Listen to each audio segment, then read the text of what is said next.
leaving the upcoming flu season and Gardasil being mandated to be given to children without their parents' knowledge or consent in schools, leaving all that aside by Big Pharma's attack on humanity, their eugenics attack. Let's forget about that for a moment and think about the economy. Can't forget about that. Let's not be distracted from the fact that all this is happening, and of course it's all a collective peril to us all. Now the Fed has moved to push rates lower to boost the economy. Faced with a lethargic economy and a jobless rate hovering around 9%, the nation's central bank reached deep into the bag of tricks and pulled out the twist. I think of twist, I think of twisting, you know, it's crazy. Anyway, Operation Twist, you know, in the insurance and commodities and brokerage financial services industry, twisting is an illegal act. It is you can lose your license for twisting. And it's interesting to use twisting as the clause for this insane further enslavement by the Federal Reserve Bank of Criminals. Peter Schiff, whose failed attempt to be the senator of the great state of Connecticut where I reside, was a real big letdown to me. Just so you know, Peter, the End the Fed sign outside my home, I fabricated from one of your signs, sir. Liberty will continue. The Fed will turn to QE3 in failed bid to prevent economic depression as the Dow stumbles. Peter Schiff said the collapse was another indication that a global depression was already unfolding, an extended period of time where the markets are going to deliver returns that are much less than the real rate of inflation. Despite many economists hastily proclaiming that QE3 is now off the table, Schiff made it clear that today's market reaction only made it more inevitable that Ben the Bankster Bernanke would once again turn on the printing presses in a desperate bid to keep the Ponzi scheme ticking over. Absolutely well said, Mr. Paul Joseph Watson from Infowars.com. Incredible. Absolutely true. I think we're going through a period of time. This is Peter Schiff. I think we're going through a period of time where markets go sideways, though for now we'll keep falling until the Fed caves in and gives the market what it wants, which is more quantitative easing. It is the wrong policy, but the Fed always gets it wrong, so I don't know why this will be any different. Yeah, he's a downer. But it is true. Despite the fact that the Fed has continually saturated the system with dollars, which Gerald Celente points out are not worth the paper they're printed on, that's absolutely true. The stock market has habitually reacted like a heroin junkie, needing more and more stimulus to reach the same highs before crashing lower and lower each time. As Schiff makes it clear, no one is prepared to accept the fact that the only solution is to go cold turkey. That's right. And the Fed, more things that aggravate me. This stuff just aggravates the hell out of me. I just can't believe it. Okay, so here's some more news from the economic collapse. Unelected, unaccountable, and unrepentant. You can link this through Infowars. The Federal Reserve is using your money to bail out European commercial banks once again. What a fraud. It's constantly. This is nothing new. This is how they operate. They build this Ponzi scheme. They tax us. They enslave us. They take away our property. They take away our homes. They take away our cars because we can't pay for them either. It is an enslaving system that that humanity embraces the slavery because everybody wants a home and a nice car and a big screen TV, and it's really insidious when you break it down. It's unbelievable. Anyway, so for a moment, imagine that there is a privately owned organization in the U.S. that can create U.S. dollars out of thin air whenever it wants and can loan that money to whoever it wants. Imagine that that organization is able to act with the full power of the U.S. government behind it, but nobody in the organization is ever elected by the American people. And that, for all practical purposes, the organization is not accountable to the President or to Congress. Imagine that that organization is able to make trillions of dollars of secret loans to banks, to foreign governments, and even to their close friends without ever having to face comprehensive audit. These are the Federal Reserve criminals. They are hiding frauds and manipulations in markets and payoffs and inside information and insider trading, stuff that you have no idea. Okay, conspiracy theorists, right. everyone just says conspiracy. That's all they can say. It's a conspiracy theory. It's not. It's definitely a conspiracy. There's no question about it. But not a theory. It is a fact that the elite are running a pro-eugenics, world-controlled government system under Agenda 21 through the United Nations, and it's like I haven't reports.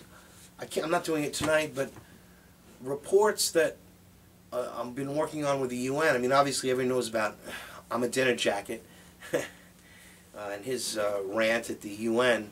You know, a lot to say about that, but that aside, I mean, this guy's a lunatic. But you know something funny? The guy's insane. It's crazy. But it's an old adage, too. It makes a lot of sense. It takes somebody crazy to know somebody crazy. And that's a very good example. You know, I mean, what he's doing is just as crazy as what the New World Order is doing. His views on Israel and these other extreme things are not unlike the views that are against him. So it's an interesting related dichotomy of evil. Just because these people walked out, I mean, he called them out on some very real things. To be honest, let's face it, we are the war-mongering occupiers of the world. People hate us because of it.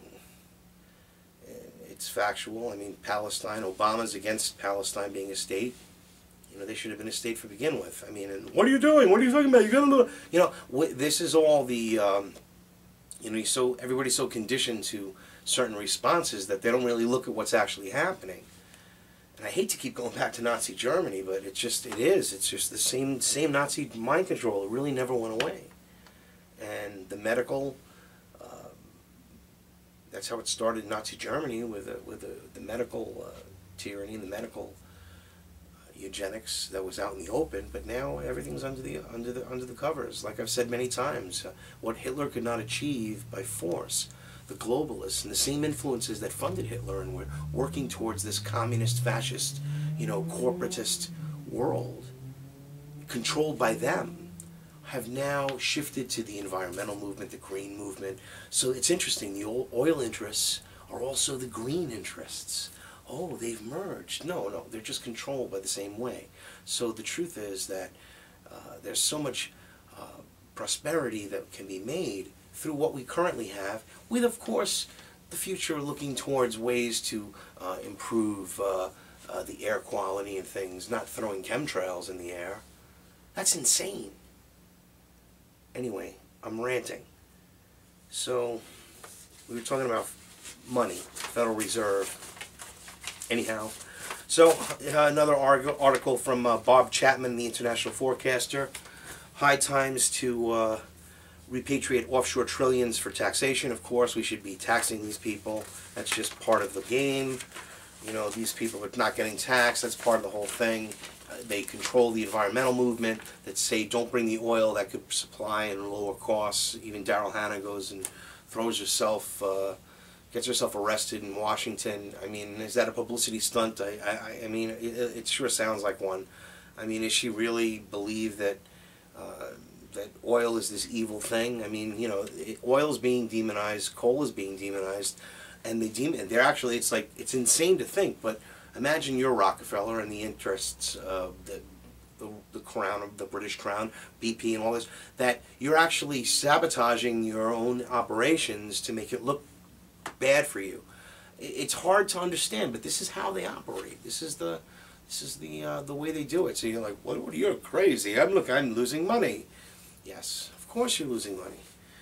That's why you're taxing us so much, to make up for it. Anyway, make a long story short, it's high time to, of course, tax the trillions that are offshore that we're not getting, that's losing jobs. And, of course, Obama's not going to do that because he works for the globalists, just like Bush before him and Clinton. They're globalists, high-profile globalists. Global warming fraud, you know, ClimateGate, doesn't matter. You know, Al Gore still says, you know, who claims to have created the internet, still says that, ooh, yes, it's time for global warming to be pounded in your head with a 24-hour feed. He's a nut. You talk about somebody being a nut. There's the nut. There's the person that actually thinks that people are stupid enough to buy his bullshit. And that's what it is. It's absolute horse shit. Crap. Anyway, U.S. taxpayers could also pay for a European bailout. This is from MSNBC. More mainstream for you folks out there that might not believe in some of these alternative sources where I get a lot of my material from. The U.S. is coming to Europe's financial rescue. Oh, of course, so that we can enslave us further through the quantitative easing of Ben the Bankster Bernanke and his QE3 and further tyranny to enslave us and reduce our dollar to absolute shit. Okay? All right? Lots of shit, bullshit, horse shit, crap. Everything is a lie. Now, in a closing society, and then you look at communist societies and fascist, current China, everything they tell the people is a lie. Everything. They even tell the truth and they make it a lie. They lie when they tell the truth. Research this. I'm not kidding. That's why I'm so frustrated today. But it's a good one. I got a lot of good information and I hope you're all listening to it, and I hope everybody researches every word that I say, because it's true, it's verifiable. Find your own truth, find your own knowledge, and then you will seek more and more and more. And then when you see things happening, you'll be aware and know what's going on and be prepared. Because dark days are ahead, my friends. And I hate to say it, but it's true. And there's nothing we can do about it other than be aware of it and be able to react when it happens. And that requires knowledge, information, and faith. Not faith in the government. Not faith that they're going to help you and protect you and be your nanny. Take you off to a FEMA camp when things get rough. Faith in God, your higher power. Faith in yourself. Faith in the energy of the earth, the energy of the world. Faith in good, in goodness. Unified against evil. That's what this is. That's why I do this. This is like, you know. Unfortunately, one day everyone's going to understand why I've done this. I just hope that everybody realizes how important it is now to wake up. Because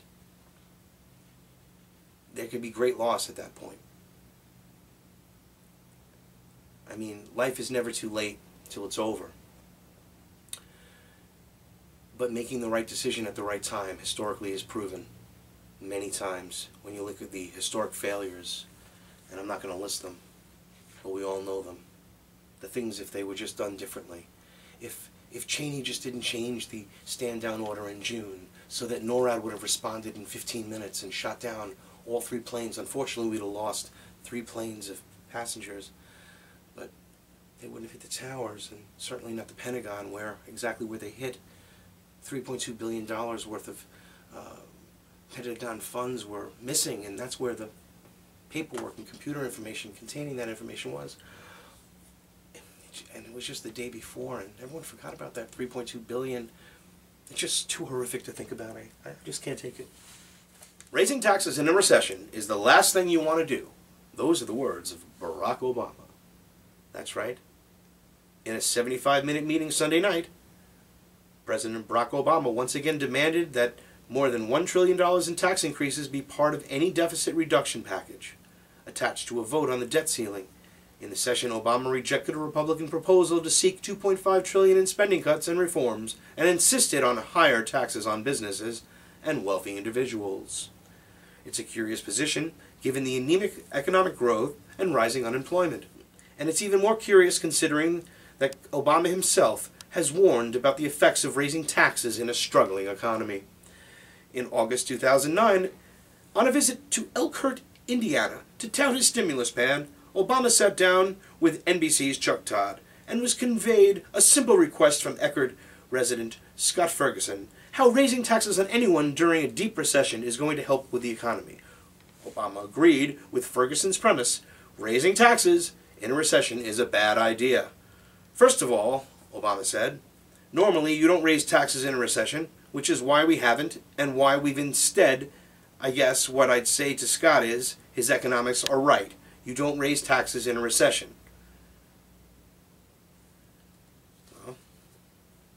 raising taxes in a recession. Just one of many lies that Obama says.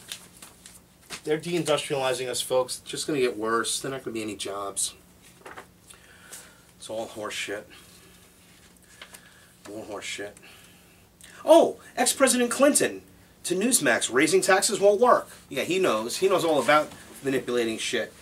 Mr. I repealed Glass-Steagall so the criminals like Larry Summers can sell all these fraudulent derivatives and sub-mortgage, the sub-mortgage market, the poor people that get their mortgages, and Fannie Mae and Freddie Mac and the subprime mortgage market. All of those poor sons of bitches that were lured into buying houses that they really couldn't afford, thanks to Clinton's own papers. Clinton's drive to increase home ownership went way too far. That's what happened. This is basically, the national home ownership strategy began in '94 when Clinton directed HUD Secretary Henry Cicernos to come up with a plan, and he conducted what was a historic meeting of private and public housing industry organizations. Basically, they pumped up the market real high with fraudulent, again, the derivatives and the scandal. It's well known and documented, and then the cut and paste with all the banks, Bank of America cutting and pasting, and Wells Fargo, Wachovia, all these criminals with that, and then of course laundering $379 billion of drug money and getting slapped on the wrist for $100 grand.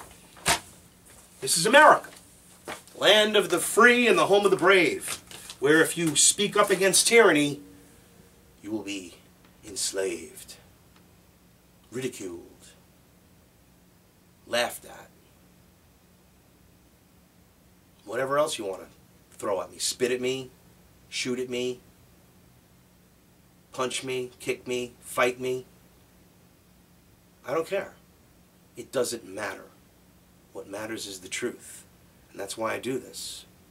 Because you might not believe me, you might not agree with me, you might have a difference of opinion with me, and that's all fine. We all have rights to that.